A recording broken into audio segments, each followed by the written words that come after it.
ছুটে গেছে। এখন দেখেন 220 ভোল্ট। আসলে মায়ের উপরে ওষুধ নাই, বুঝেনি তো। আমাদের কাছে আবার একটা সোলার ইনভার্টার চলে এসেছে রিপেয়ারের জন্য। এটা নতুন কিনে কিছুদিন চালানোর পরে নষ্ট হয়ে গেছে। ব্যাটারি সংযোগ দিয়েই দেখি কী অবস্থা, ডাকনা না করে জানি না কি হাল করে রাখছে। আবার একটা বাল্ব সিরিজে কানেকশন দিয়ে দেখবো। এই যে ট্রাকের বাল্ব পুরা শর্ট, দেখতে পাচ্ছেন পুরা শর্ট ভিতরে, একদম শুরু থেকে শেষ পর্যন্ত আপনাদের দেখাচ্ছি। আমরা ব্যাটারি কানেকশন সিরিজে দিয়েছিলাম, সিরিজে দেওয়ার পরে দেখালাম যে শর্ট দেখাচ্ছে। এখন আমরা এটা খুলতে হবে, আপনারা চেষ্টা করলেই পারবেন, একটু ধৈর্য সহকারে একটু মনোযোগ দিয়ে করলে, নিজে নিজে চেষ্টা করলেই পারবেন। এগুলো আসলে হাতে ধরে শেখানোর জিনিস না, যখন একটু টেকনিক্যাল নলেজ থাকলে নিজেরা চেষ্টা করলেই সম্ভব। তাহলে আমাদের কাজ হলে মসফেটগুলো আগে তুলি দেওয়া, মসফেটগুলো সব উঠাই দিতে হবে, তারপরে বোঝা যাবে যে কী অবস্থা হচ্ছে। এখন আমরা এই মসফেটগুলো সব উঠাবো, উঠানোর জন্য ডিসোল্ডারিং করতেছি। সোল্ডারিং রিমুভ করতে হবে, তাই এটিকে ডিসোল্ডারিং বলা হয়। মসফেট তো রিমুভ করে নিলাম, মসফেটগুলো চেক করে নিই কোনটা কোনটা ভালো আর কোনটা কোনটা ড্যামেজ।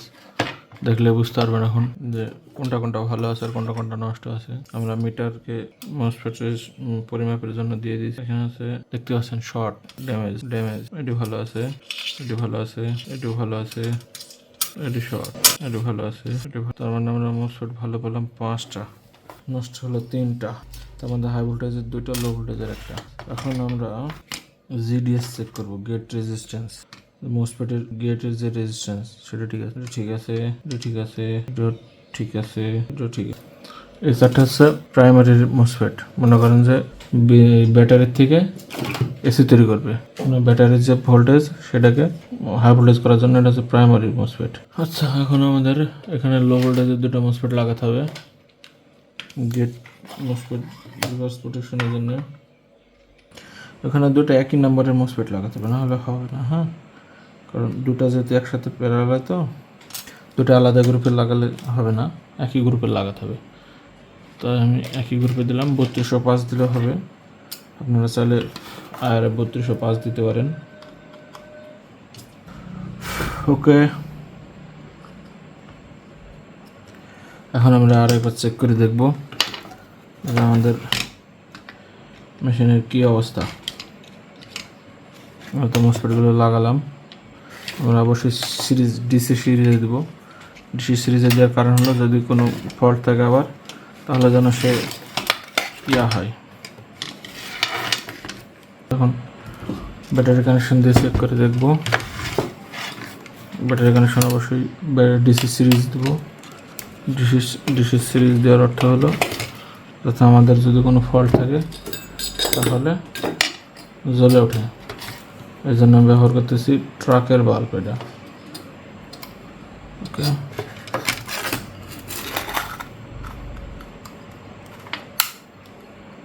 রানিং, ইনভার্টার রানিং হয়ে গেছে, দেখতে পাচ্ছেন ইনভার্টার রানিং। আউটপুট ভোল্টেজ দেখাচ্ছে না, কারণ হচ্ছে আমাদের তো আউটপুটের মসফেটের ডিস্টার্ব আছে, এই জন্য। আমরা আউটপুটটা চেক করে নেব। আমাদের মসফেটের অন্য কোনো ফল্ট আছে কিনা এখানে মিটার ভোল্টেজে দিয়ে দেবো।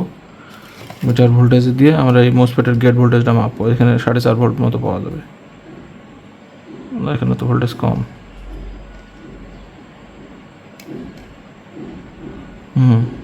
ঠিক আছে, 5 ভোল্ট ঠিক আছে।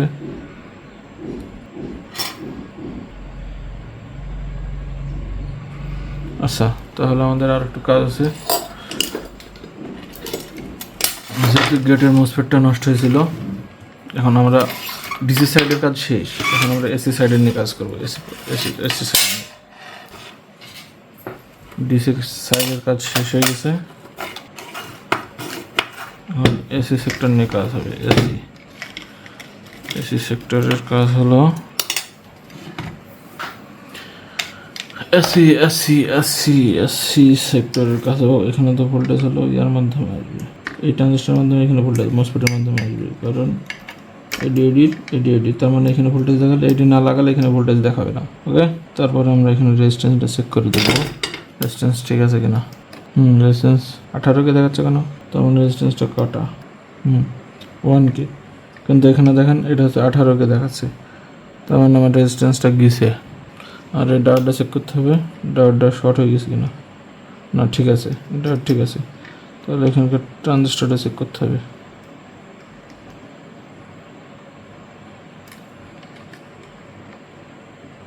ট্রানজিস্টর ঠিক আছে, তার মানে আমার এই 18K রেজিস্ট্যান্স চেঞ্জ করতে হবে, সাথে আমার এই পাশে হলো চেঞ্জ করতে হবে, দুটো মসফেট, তাহলে ওকে হবে। এখন আমার এখানে লাগবে হলো হাই ভোল্টেজের মসফেট। হ্যাঁ, আচ্ছা, ওখানকার রেজিস্ট্যান্সের জন্য আমি এখানকার ইউপিএস সার্কিট ব্যবহার করতে পারি। ইউপিএস সার্কিটের গায়ে অনেক এসএমডি রেজিস্ট্যান্স থাকে। 1K হলো 102 লাগবে আমার।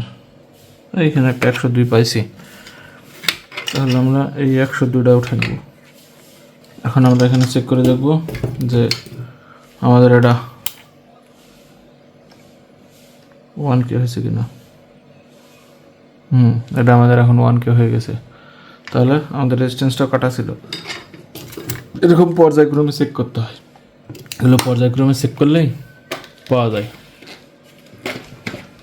এখন আমাদের লাগবে হলো এইচভি মসফেট, হাই ভোল্টেজের মসফেট। হ্যাঁ, এইচভি মসফেট হলো মসফেট দুটো চেক করতে হবে কী অবস্থা। আমি নতুন মসফেট টিকে না, নতুন মসফেট হচ্ছে আপনার নষ্ট হয় বেশি, ভেজাল থাকে। আর সার্কিটের মসফেট নষ্ট কম হয়, এগুলো অরিজিনাল জেনুইন মসফেট একদম। আমি সবসময় জেনুইনটা ব্যবহার করার চেষ্টা করি যে কোনো সার্কিটে, কারণ সার্কিট তো নতুন মসফেট, বাংলাদেশের মসফেটের কোয়ালিটি খুব খারাপ, খালি নষ্ট হয়ে যায়।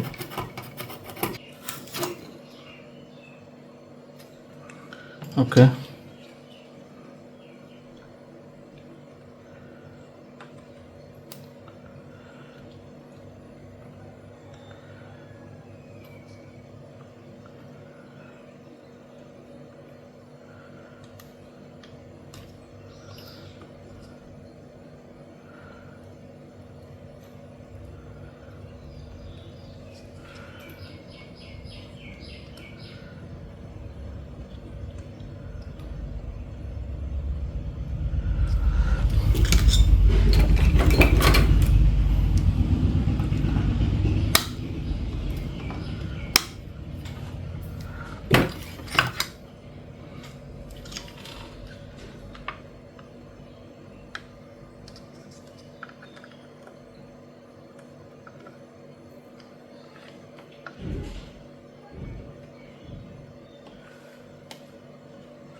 ওকে, এখন কাজ শেষ। এখন চেক করা হয়নি রিলের কী অবস্থা।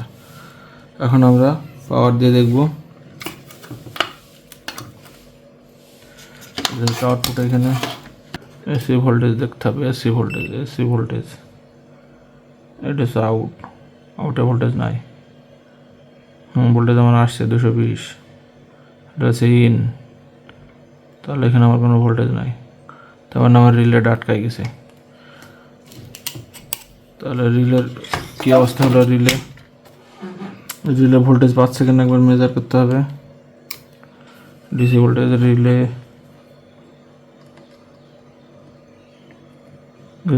হ্যাঁ, রিলে ভোল্টেজ পাচ্ছে, কিন্তু রিলে কাজ করতেছে না।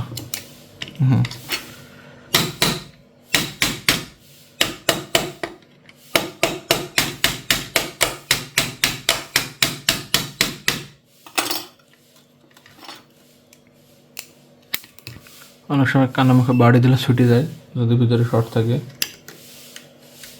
ছুটে গেছে। এখন দেখেন 220 ভোল্ট, আসলে মারের উপরে ওষুধ নাই, বুঝেনি তো। এই দেখেন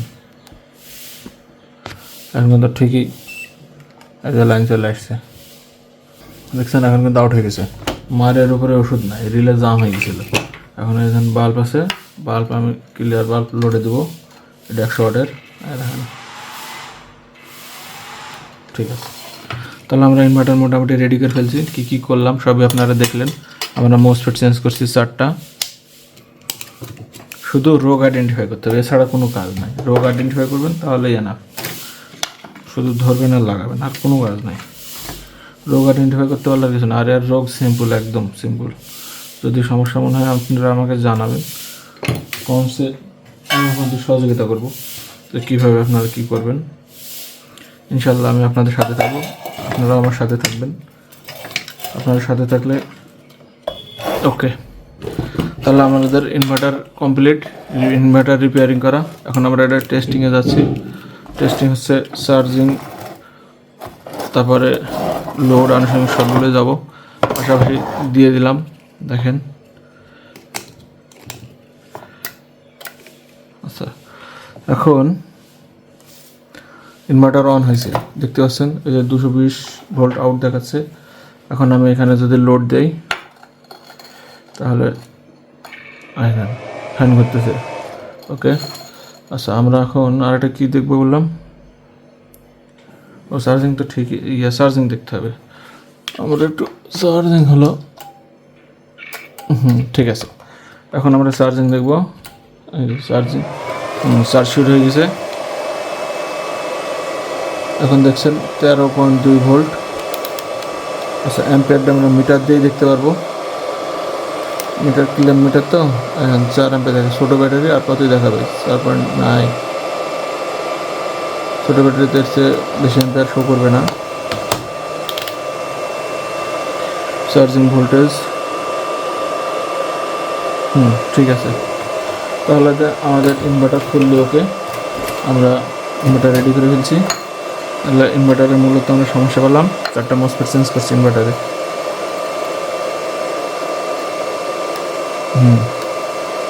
এখন বিদ্যুতে চলছে, ইনভার্টারে চলছে, আবার চার্জিংয়ে গেল, বিদ্যুতে চলছে, আবার ইনভার্টারে চলছে, অফ। ওকে, তাহলে ধন্যবাদ, আপনারা পাশে থাকবেন এবং সাবস্ক্রাইব করবেন।